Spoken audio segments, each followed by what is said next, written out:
I think that the Liberal Party is trying to switch what has been for generations and generations. The man is supposed to lead the house. The woman is supposed to lead the house as well. I understand. I knew that this is what the position was leading into, and I'd actually preferably debate that. So you don't think that there's a difference between a man and a woman? What's going on, kid? Do you support Trump? Yes, I do. All right, man. What's that? I support Trump because I think that there are certain things I disagree with the Liberal Party, such as abortion, LGBTQ, and those things. And just because of my morals, I would not vote for the candidates who are promoting those ideologies. So first, as it relates to the LGBTQ plus community, we definitely cannot talk about T issues on the live. TikTok will ban us for it.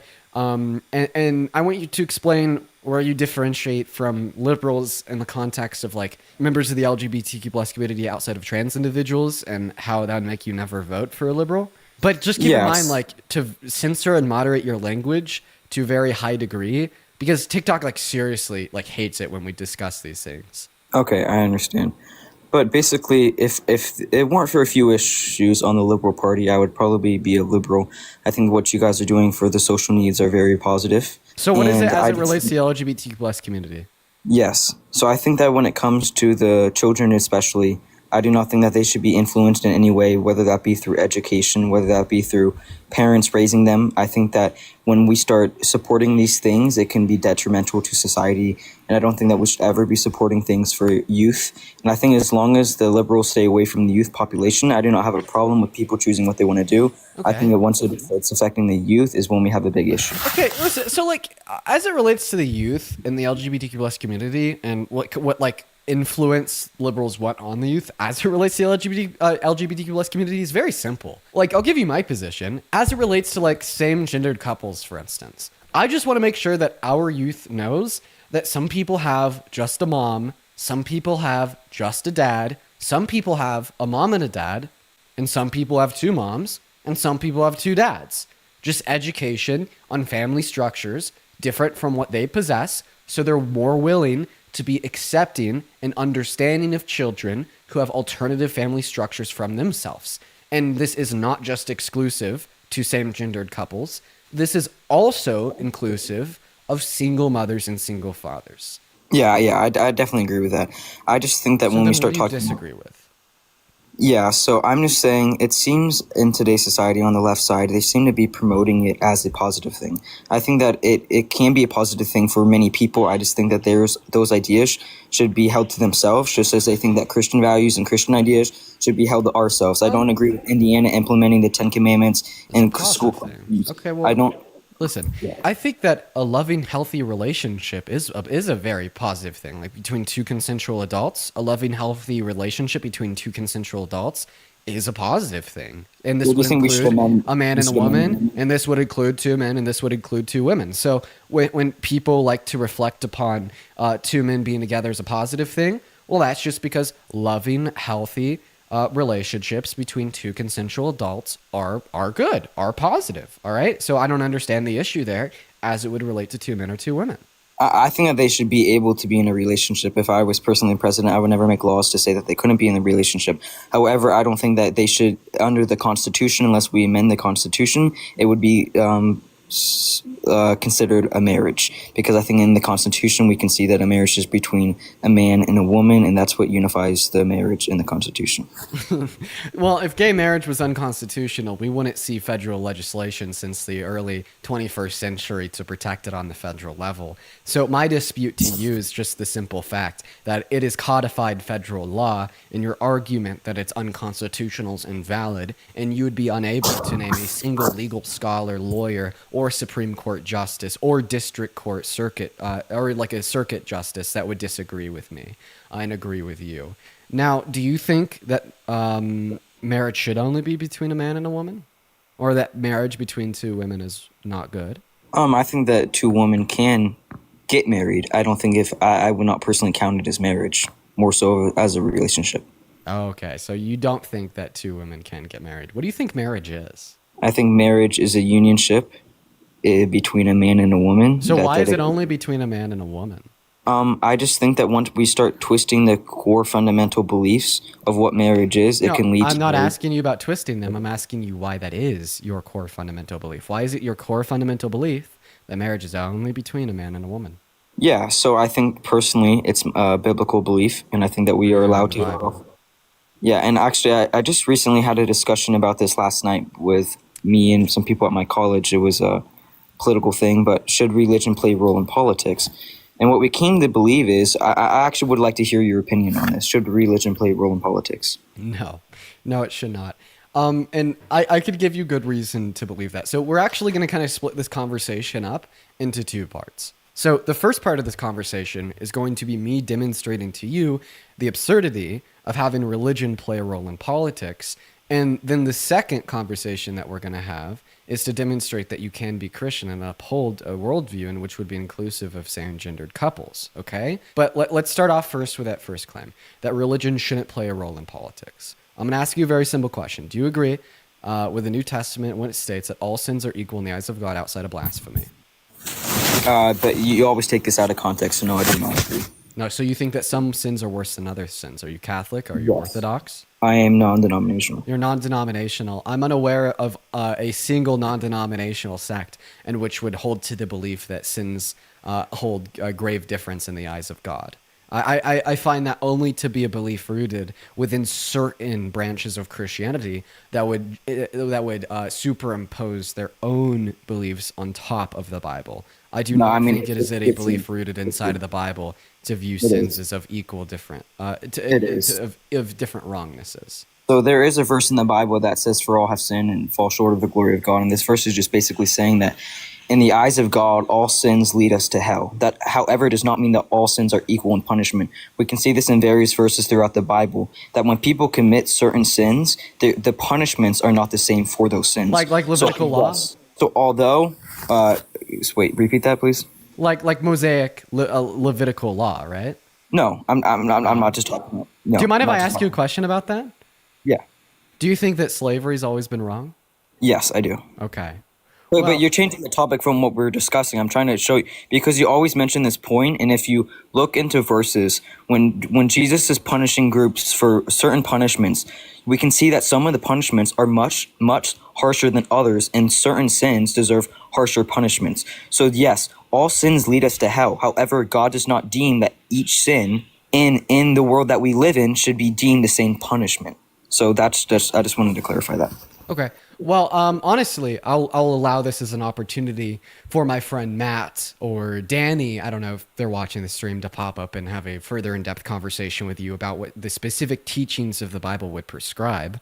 I think more so like the issue that I'd like to hinge on here is how your own beliefs fall outside of that of the Bible. You just told us that you don't think that you just told us that you do think that slavery has always been wrong. However, it is the case in Leviticus 25 verses 44 through 46, God states the explicit opposite, and that slavery was okay. And it is the case that during the time of Levitical law, an Israelite could enslave a non-Israelite and own them as property for the entirety of their lives and even pass them down as inherited property to their children.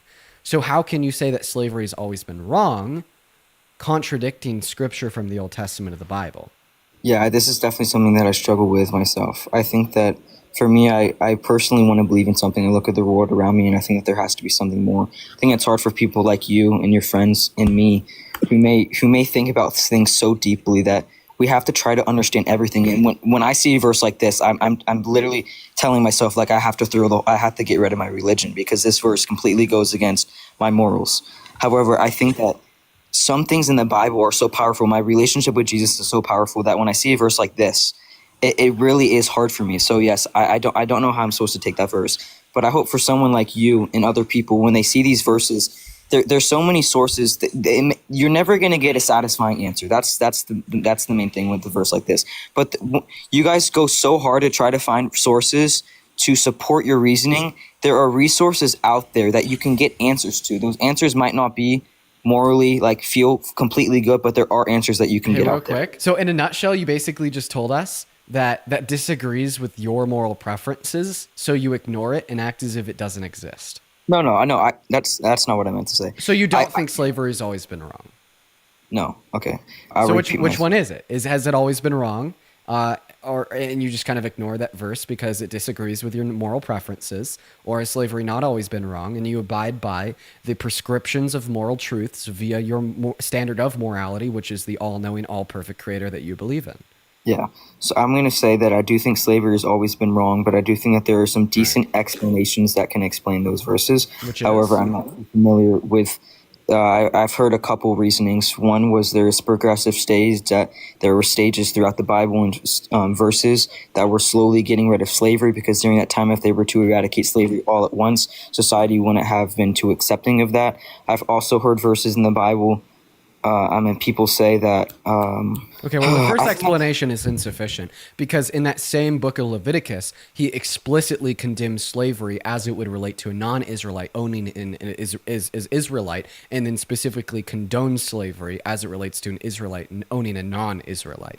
So if it was the instantiation of progressive values to slowly like weed slavery out of society, well, then he wouldn't have explicitly condemned it as it related to a non-Israelite owning an Israelite, right? So at the end of the day, I just truly do believe that you see text in the Bible that says slavery used to be okay, that goes against your moral preferences, so you ignore it, and you just hope that there's an explanation somewhere out there to make your belief in Christianity and your belief that slavery has always been wrong coincide.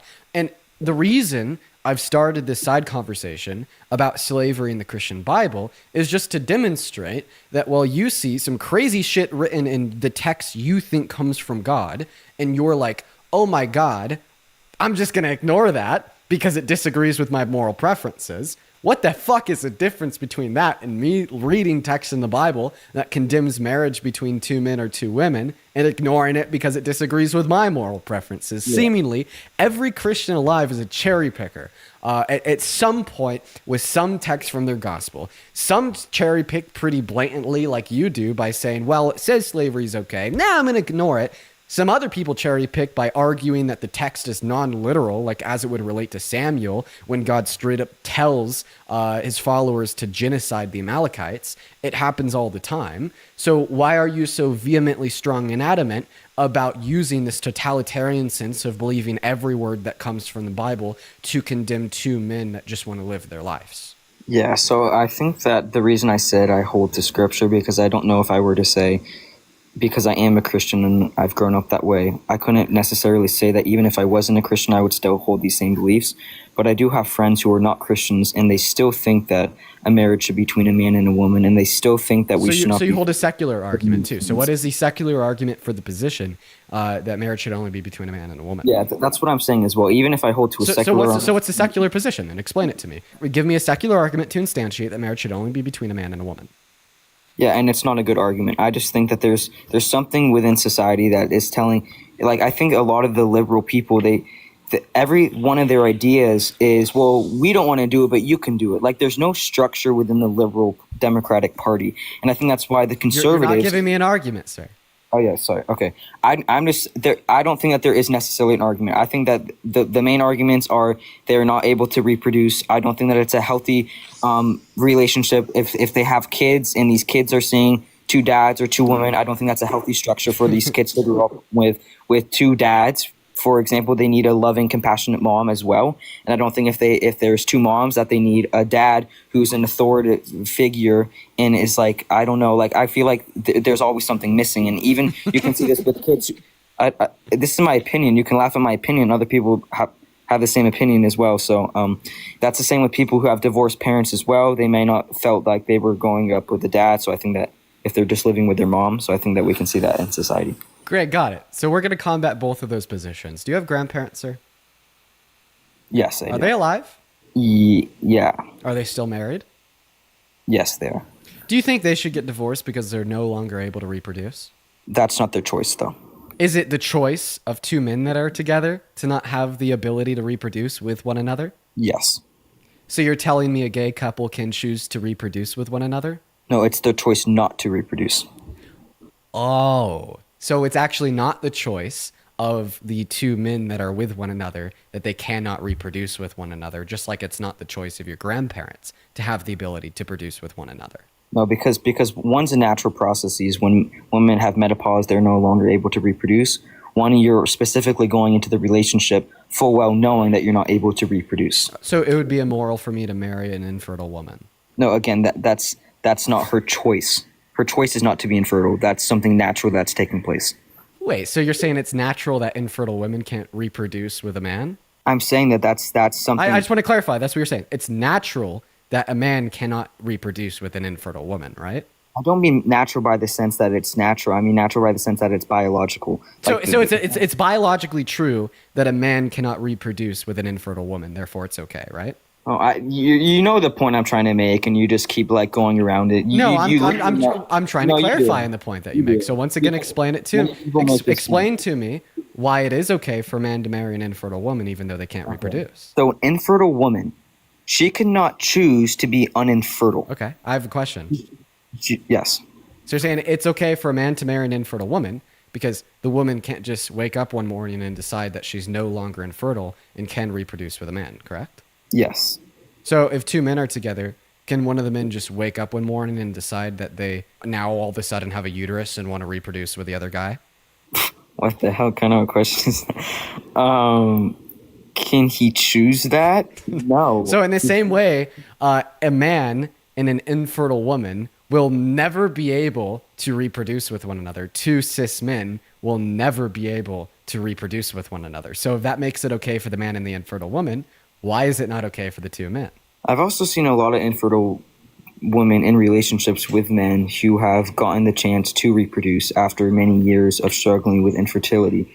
And I think that is a thing that we see quite often, that they were not able, and through their beliefs, you could say, through just random chances, they were able to then reproduce afterwards. Okay. Well, and I don't so if it's hinging on a possibility of reproduction in the future, well, I mean, we'll just merely reframe the argument in a sense that possibility doesn't exist. Let's assume that a woman was straight up doesn't have a uterus. You could assume that she was not born with a uterus, or she developed some type of cancer in which led to the removal of her uterus, and she is certainly infertile for life. Is it okay for me to marry her? I'm going to say yes. I just think that... So this is the thing, though. This is why your argument is invalid now. Because you have two men, okay, they're together, and you're like, no, that's not okay, because they will never be able to generate offspring with one another. But if you replace one of those men with an infertile woman, all of a sudden you're like, yes, that's okay, even though they'll never be able to generate offspring with one another. The big issue in your argument now is that we've identified that this idea of an ability to reproduce or lack thereof is not morally relevant to the evaluation that you compute to yield the conclusion that two men being together is incorrect. Okay? You are not telling me that it is wrong to be GAY because no reproduction. You're just telling me that it's wrong to be GAY because it's GAY. Yeah. And I agree. And I'm going to tell you that I agree with what you're saying, so I'm not going to try to say like I'm trying to switch the conversation. I'm just going to say that, do you think that morals exist?